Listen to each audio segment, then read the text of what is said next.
Ayan, hi guys, good morning. May trending ngayon, yung wow, okay. So, iba-ibang acting siya, 'di ba? Supportive, disappointment, attractive, um, flirty, and angry. Simulan natin sa supportive. Okay? Action. Wow! Okay. Disappointment.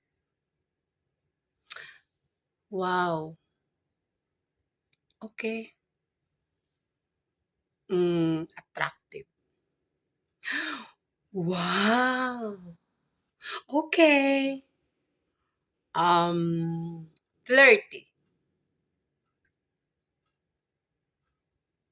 Wow. Okay. Tapos yung pinakahuli ay angry. Wow! Okay. How was my acting, guys? Comment down below. Yan lang po.